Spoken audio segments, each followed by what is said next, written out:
l'idée de vous proposer cette vidéo parce que c'est une idée qui me tient à cœur depuis un moment, mais je vais essayer de pas avoir les chocottes et on va commencer par la présentation tout de suite. Comme vous l'avez vu dans le titre de cette vidéo qui n'est absolument pas mystérieux, il s'agit d'un challenge littéraire, et oui, encore un parce que un peu plus, un peu moins dans Booktube, franchement, on n'est plus à ça près. Il tourne autour d'un jeu que j'aime d'amour et vous l'aurez sans doute deviné, et si vous me suivez sur Instagram, bah vous le savez déjà depuis quelques semaines puisque je vous en ai parlé. Il s'agit d'un jeu autour donc du loup-garou de tierce lieu, qui est un petit jeu collaboratif qui se joue généralement à plusieurs personnes, en fait même collectif je dirais, où vous suivez un village qui est toutes les nuits attaqué par des loups-garous qui dévorent un à un les habitants de ce gentil petit village. Je l'aime beaucoup puisqu'il vous propose d'incarner différents rôles et d'essayer de deviner qui sont les loups-garous si vous êtes villageois, et de tuer tous les villageois si vous êtes loup-garou. Un petit jeu sympathique à jouer en famille, avec des valeurs très cool, voilà. Non, en vrai c'est très sympa, c'est un jeu que j'aime beaucoup, qui me manque toujours puisqu'il faut être beaucoup pour y jouer et donc c'est pas forcément facile d'être minimum 8-9 personnes motivées à y jouer. Et donc ma frustration m'a poussée à créer un challenge littéraire qui nous forcera à tous jouer ensemble au loup-garou. J'ai donc pris toutes mes petites cartes rôle du loup-garou, voilà. Il n'y a pas tout, mais voilà.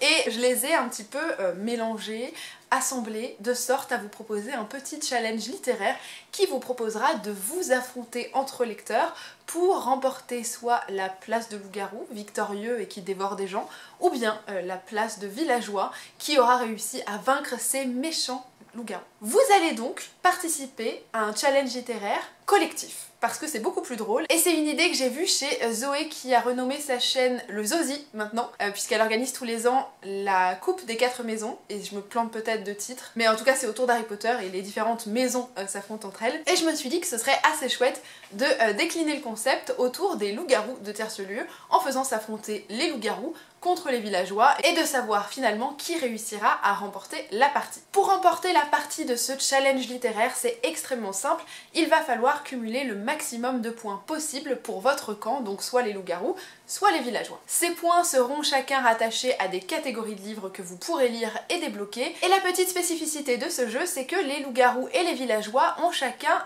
quelques catégories qui leur sont réservées. Ce sont donc des catégories qui ont été créées spécialement pour eux, que seuls peuvent utiliser pour débloquer des points, et qui vous permettront aussi peut-être d'avoir un petit côté deux salles, deux ambiances en termes de challenge littéraire, et de goût aussi potentiellement littéraire. Les loups-garous ne peuvent donc théoriquement pas lire les catégories qui sont attribuées aux villageois, et c'est pareil pour les villageois qui ne peuvent pas lire les catégories de livres attribués aux loups-garous. Chacun a donc son petit menu qui lui est réservé, et des petites catégories par contre qui seront communes à tout le monde et qui permettront là aussi de grappiller des points. Sauf à l'aide de petites cartes spéciales que j'ai mises en place dans le jeu, et elles pourront vous permettre de gagner des points supplémentaires en par exemple piochant dans les catégories du camp adverse. Mais pour ça, je vous en dirai plus un petit peu plus tard, histoire de mettre en place toutes les règles du jeu. Pour débloquer le maximum de points pour votre équipe, donc soit les loups ou les villageois, il faudra donc réussir à débloquer les catégories de votre camp, des catégories qui sont communes aux deux camps, ou débloquer des cartes spéciales qui vous permettront de gagner des points supplémentaires. À partir de ça, moi je ferai une moyenne des points collectés dans les deux camps et ça me permettra de déterminer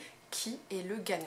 Et puis ça évitera aussi les inégalités si jamais il y a plus de loups-garous que de villageois, et inversement, hein, ça évitera quand même de faire des petites frustrations qui seront pas très cool dans le jeu. Le challenge va donc commencer à partir du 16 mai, donc assez bientôt au moment où vous voyez cette vidéo, et se terminera le 30 juin donc 2020. Vous pourrez rejoindre vos différentes équipes via un groupe Facebook que j'ai créé, que je vous mets en barre d'infos, où vous pourrez indiquer dans quel camp vous vous rendrez. Vous n'êtes pas obligé, mais ça vous permet peut-être de partager les livres que vous souhaitez lire et ou vos arguments pour rejoindre votre équipe. Pour valider tous vos livres, je mettrai en place un Google Form où vous aurez à remplir les bouquins que vous aurez lus. Ça me permettra de faire le calcul de tous les points. Ce sera extrêmement long et pénible, mais c'est pas grave.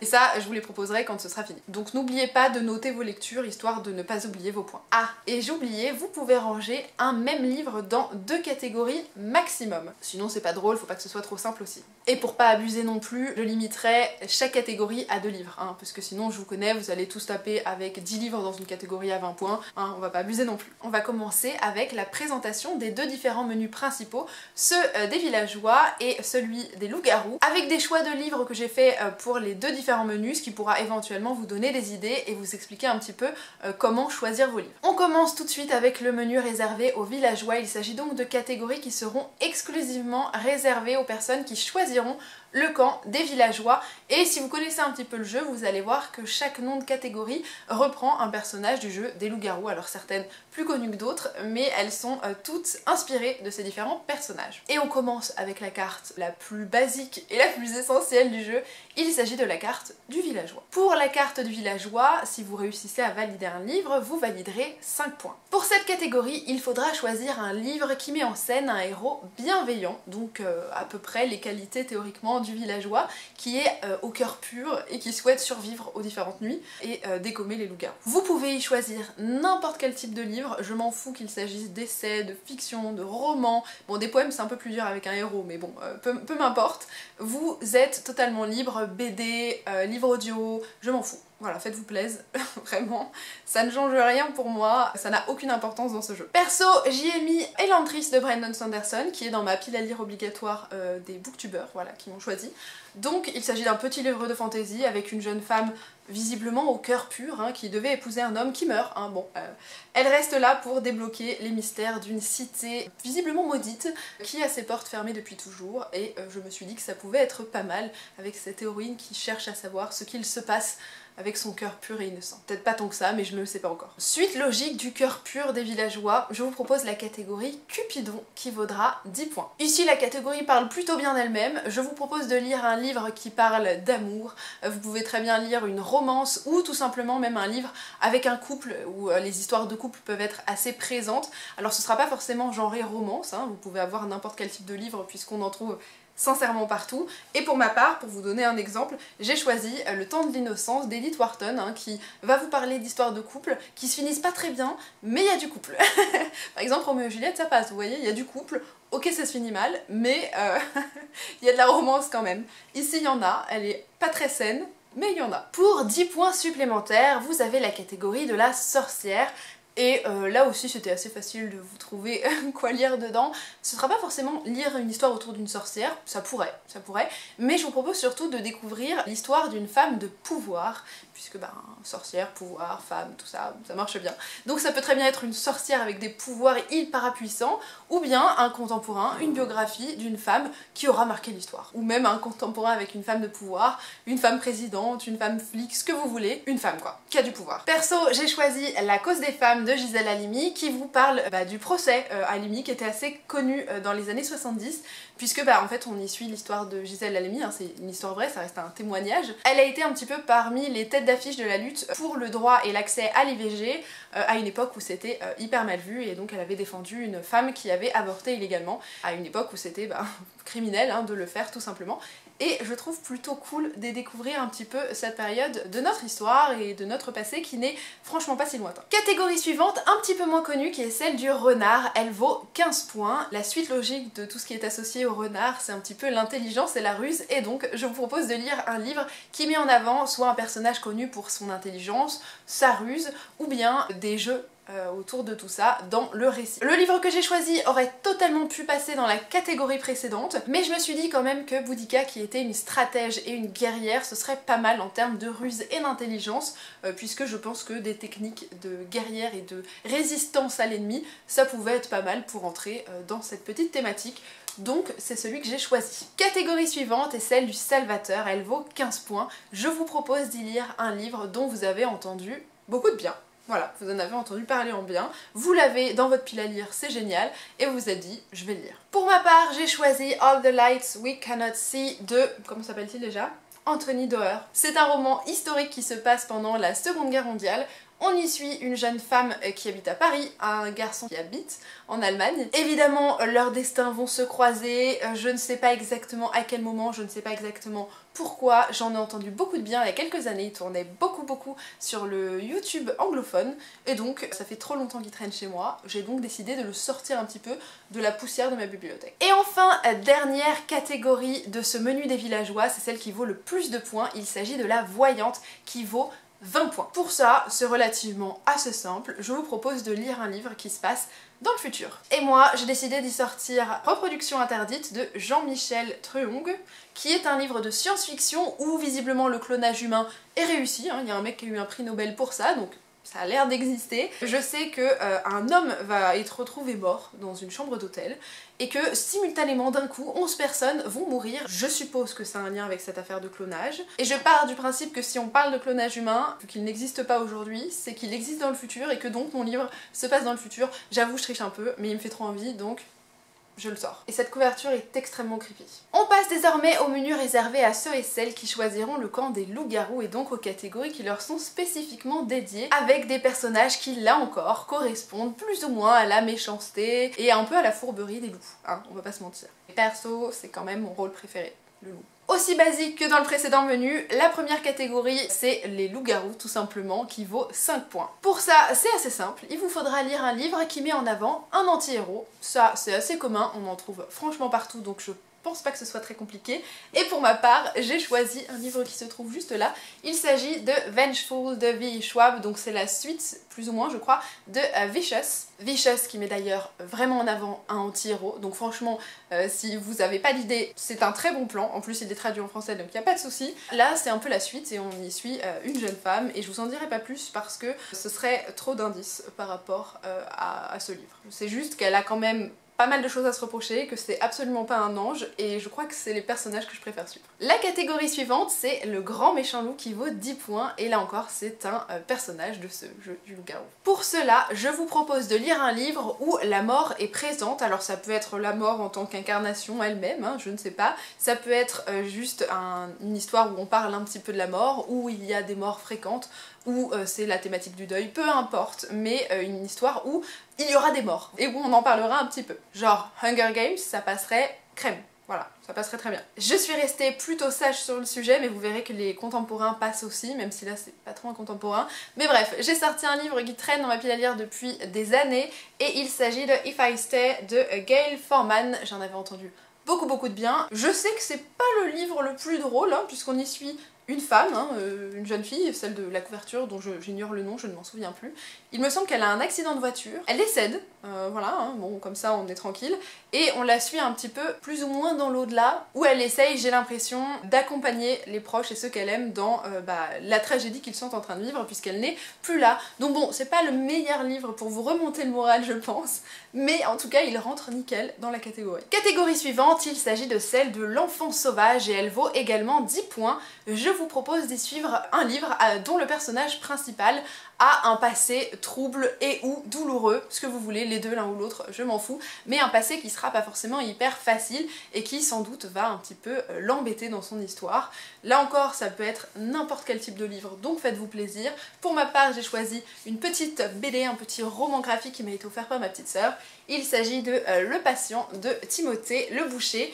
Je sais que ça commence quand même avec une famille qui est plus ou moins massacrée, et je crois un survivant qu'on suit quelques années plus tard, ou quelque chose comme ça. Je sais qu'il y a un passé lourd pour un des personnages, je ne sais plus exactement lequel, je n'ai pas cherché à m'en souvenir, ni vraiment à le savoir. J'ai très hâte de le découvrir, et je sais qu'on aura un passé compliqué. Catégorie suivante, c'est celle du chasseur, qui est techniquement pas un mauvais personnage, hein, le chasseur, mais bon, comme il est un peu vénère quand il meurt, il tue quelqu'un. Et comme il se plante souvent quand même le chasseur, je me suis dit qu'il serait pas mal chez les loups-garous. Pour la catégorie du chasseur, vous pourrez remporter 15 points, et aussi simple que le personnage est, c'est de lire un livre qui parle de vengeance, puisque le chasseur se venge d'avoir été tué, et vous assassine là comme ça une fois qu'il s'est fait dévorer. Ça fait un moment qu'il traîne dans ma pile à lire, ça fait un moment que je me dis qu'il faut que je le lise, et je me suis dit qu'il était parfait pour cette catégorie, puisqu'il s'agit de Children of Blood and Bone, qui a été d'ailleurs traduit en français, donc de Tomie Adeyemi. C'est un livre de fantasy, je crois pas dire de bêtises en disant que c'est de la fantasy. On y suit une jeune fille dont, je crois, la famille, voire le clan entier a été décimé par un espèce de prince ou roi extrêmement cruel. Et forcément, hein, elle est pas très contente, elle a un petit peu envie de se venger. et elle va s'associer à, je crois, une espèce de princesse rebelle, et elles vont essayer de fomenter un plan pour, je suppose, renverser ce type et donc reprendre le pouvoir, ce qui est plutôt cool et qui parle totalement de vengeance. La catégorie suivante, c'est celle de l'abominable sectaire qui vaudra 15 points. L'abominable sectaire, c'est pas forcément le personnage le plus connu, mais c'est un personnage qui aime bien s'associer qu'à une partie des joueurs qui lui ressemble en fait tout simplement, et tout ce qui ne lui ressemble pas, eh ben il aime pas. Et du coup, je me suis dit que vous proposez de lire un livre dont les opinions sont assez tranchées, donc par exemple un livre engagé et ou un livre où justement vous pouvez retrouver ce type de personnage qui sépare un petit peu les gens, qui s'associe qu'à une partie des personnes, ça pouvait être pas mal, ça se trouve assez facilement. Typiquement, les méchants de pas mal de livres sont des abominables sectaires. Pour ma part, j'ai été au plus simple, je me suis choisi un petit essai, et c'est un petit essai très connu puisqu'il s'agit de Beauté fatale de Mona Chollet, qui vous parle tout simplement de la pression sociale autour de l'image des femmes, de ce qu'elles doivent renvoyer, de ce que la société leur demande et surtout leur impose. J'en ai entendu plus que du bien, forcément c'est extrêmement engagé, donc les opinions sont extrêmement tranchées, ça me convient, j'ai hâte. Dernière catégorie, et donc comme pour le menu précédent, c'est celle qui vaut le plus de points puisqu'elle vaut 20 points, c'est celle du joueur de flûte qui généralement manipule un petit peu les gens. Et je vous propose donc d'y lire en toute logique une histoire qui implique un petit peu des jeux de manipulation, des jeux d'influence, que ce soit juste l'univers où ça se passe, ou bien le personnage principal ou ses antagonistes. Par exemple, la passe miroir, c'est parfait, vous avez une cour avec des jeux d'influence dans tous les sens, nickel. J'ai fait assez simple, j'ai pris De bons présages de Neil Gaiman et de Terry Pratchett, puisque très clairement nous avons les forces du mal et les forces du bien qui essayent un petit peu d'influencer l'antéchrist, donc je pense qu'on est pas mal en termes de jeux d'influence et manipulation. Ce sera tout pour les deux menus vraiment dédiés soit aux villageois, soit aux loups-garous, qui leur sont donc spécialement réservés à l'un ou l'autre camp. Je vous ai proposé des recommandations pour ces différentes catégories, je le ferai pas pour les catégories communes, sinon ma vidéo va durer à peu près 107 ans, et je crois que j'ai pas envie. Mais je vais vous présenter les catégories quand même parce que c'est mieux pour gagner des points. Les catégories générales sont donc les suivantes. Le loup blanc, qui vaut 5 points, c'est un personnage solitaire, et donc je vous propose d'y lire tout simplement un tome unique, un one-shot, quelque chose qui n'appartient ni à une trilogie ni à une duologie, un livre unique, ou même une BD, un roman graphique tout seul qui n'a pas de suite. On passe ensuite au personnage de la petite fille qui vaut 5 points, et là j'ai été aussi au plus simple, je vous propose de lire un livre jeunesse. Vient ensuite le personnage du pyromane qui vaut 10 points, comme son nom l'indique, c'est un mec qui aime bien mettre le feu aux maisons pour essayer de tuer les loups-garous, parfois il se plante. Et je vous propose donc d'y lire un livre qui parlera un petit peu de danger ou qui mettra ces personnages en danger parce que le feu, quand même, c'est pas forcément le truc le plus rassurant ou le plus sécurisant. On trouve ensuite le personnage des deux sœurs qui vaut 10 points et je vous propose d'y lire un livre qui appartient à une duologie. Vous pouvez très bien lire le premier ou le deuxième tome, ça n'a aucune importance, il faut juste que le livre que vous allez choisir appartiennent à une série de 2 tomes uniquement. Là encore, BD, roman, tout ce que vous voulez, ça marche. Pour le personnage du corbeau qui vaut 10 points, vous devrez lire un livre avec un oiseau sur la couverture. Pour le chevalier à l'épée rouillée qui vaut 10 points, je vous propose de lire un livre où la couverture est cuivrée. Voilà, il faudra avoir juste des petites couleurs cuivrées sur cette couverture pour valider cette catégorie avec votre livre. Vient ensuite le personnage de l'ange qui vaut 5 points. C'est un personnage qui souhaite s'échapper du cauchemar qu'il est en train de vivre dans le loup-garou, puisque honnêtement se faire dévorer par des loups, c'est pas très fun.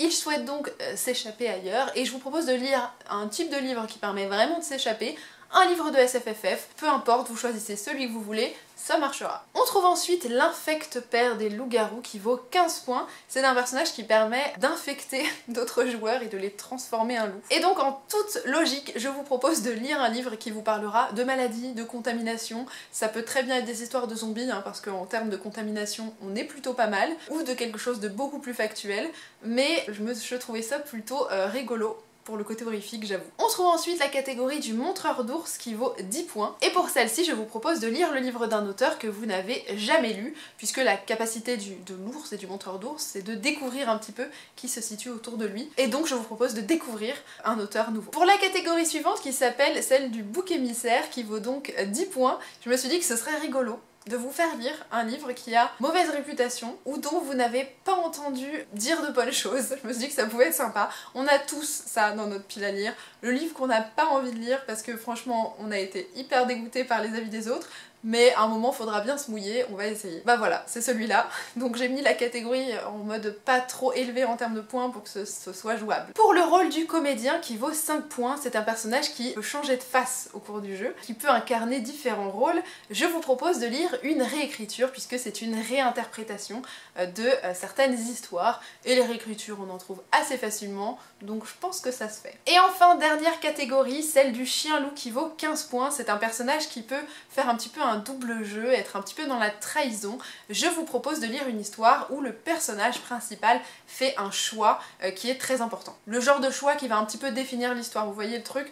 Typiquement, pour prendre un des exemples les plus connus, là qui me vient en tête, qui est pas forcément le meilleur livre ni la meilleure saga, on va pas se mentir, mais par exemple Divergente, hein, au début où notre petite Triss, je crois, choisit le camp dans lequel elle va être, et bien elle fait un choix important qui va définir le reste de sa vie. Ou même pour reprendre l'exemple de Hunger Games, Katniss, hein, qui prend le rôle de sa sœur, bah, très clairement elle fait un choix assez grave. Hein. Voilà, ça peut être ce genre de choix là, ça se trouve pas mal dans les livres de SFFF, mais je pense que ça se trouve un peu partout, c'est faisable. Ce sont donc toutes les catégories générales qui sont vraiment accessibles, que ce soit aux loups-garous ou aux villageois, donc là vous pouvez toutes les faire, n'en prendre que quelques-unes, peu importe, il n'y a aucune contrainte, elles sont accessibles à tous les joueurs. Et je vous parlais en début de vidéo de cartes spéciales qui vous permettent de débloquer des points pour votre camp. Ce sont des cartes qui peuvent être débloquées en fonction du nombre de catégories de votre propre camp que vous réussissez à valider. Ce sont donc bien les catégories qui sont soit attribuées aux loups ou aux villageois. Pour vous donner un exemple, si j'ai choisi le menu des villageois et que je réussis à lire 2 livres qui rentrent spécifiquement dans les catégories du villageois et de Cupidon, ça me permet de débloquer une première carte spéciale puisqu'elle est débloquée au bout de 2 catégories lues. Cette fameuse carte spéciale, c'est celle de la servante dévouée. Cette carte vous permet de sacrifier une catégorie de votre camp qui ne vous intéresse peut-être pas, que vous n'êtes pas sûr de réussir à lire, pour choisir une catégorie du camp adverse. Attention, si vous sacrifiez une catégorie de votre camp, vous n'aurez forcément pas les points de cette catégorie et vous ne pourrez plus la valider ensuite. Mais vous aurez pu choisir une catégorie du camp adverse et donc gagner des points en fonction d'une catégorie qui vous tente, chez le camp des loups dans le cas de mon exemple. Deuxième carte spéciale, c'est celle du voleur et elle porte plutôt bien son nom. Elle est débloquée au bout de 3 catégories de votre propre camp lu et elle vous permet de voler sans aucune pudeur ni aucune contrainte une catégorie du camp opposé, donc vous pourrez choisir sans problème une catégorie, par exemple celle qui vaut le plus, hein, 20 points, c'est plutôt cool, et de la valider et de vous faire 20 points supplémentaires pour votre camp. La troisième carte spéciale est celle de l'ancien, et pour ça il faut avoir validé 4 catégories de son propre camp. Elle vous permet tout simplement de doubler les points d'une catégorie de votre choix. Ça peut être une catégorie qui appartient à votre propre camp, donc soit loup, soit villageois, ou une catégorie que vous auriez réussi à voler, hein, c'est possible aussi, ou bien les catégories générales qui sont attribuées au camp des loups et des villageois. Et enfin, dernière carte spéciale, c'est celle des 3 frères qui ne peut être utilisée qu'une fois qu'on a validé 5 catégories de son propre camp. Elle vous permet de tripler les points d'une catégorie de votre choix. J'espère que je vous ai pas trop perdu avec tout ça. Je conçois que c'est un peu chaud avec ces cartes spéciales, mais je trouvais le principe intéressant pour rendre le jeu un petit peu plus pimenté, avec un petit peu plus de challenge et différents types de stratégies qui peuvent être aussi utilisées par les joueurs, soit taper toutes les catégories générales, essayer de débloquer des cartes spéciales pour capitaliser au maximum. Bref, je sais que tout est possible et c'est ça qui me plaît. J'ai fait le récap de toutes les règles et de toutes les catégories dans un petit fichier que vous pourrez trouver facilement sur le groupe Facebook. Je vais essayer de voir si je peux héberger l'image via un lien que vous trouverez dans la description de la vidéo, afin que vous ayez vraiment toutes les informations et que vous soyez pas trop perdus dans ce petit jeu du loup-garou littéraire. Pour ma part, je sais absolument pas quel camp choisir puisque j'adore mes 2 piles à lire des 2 différents menus, donc ce sera vraiment une décision à la dernière minute pour ma part. N'hésitez pas à rejoindre le groupe Facebook du coup pour rejoindre l'un des camps qui vous intéressera. Et j'ai hâte un petit peu d'avoir vos retours sur ce petit challenge littéraire qui me trotte vraiment en tête depuis trop longtemps. J'espère donc que c'était à peu près clair, à peu près stimulant, que vous aurez envie de participer et n'hésitez pas à me faire vos retours dans les commentaires. J'hésiterai pas à répondre à vos questions si c'est pas clair. Je crois que j'ai à peu près tout dit. Donc en attendant, écoutez, je vous souhaite de passer une chouette journée, de faire un bon challenge si vous avez envie d'y participer avec moi, donc du 16 mai jusqu'au 30 juin. Et en attendant, écoutez, je vous fais d'énormes bisous. Salut!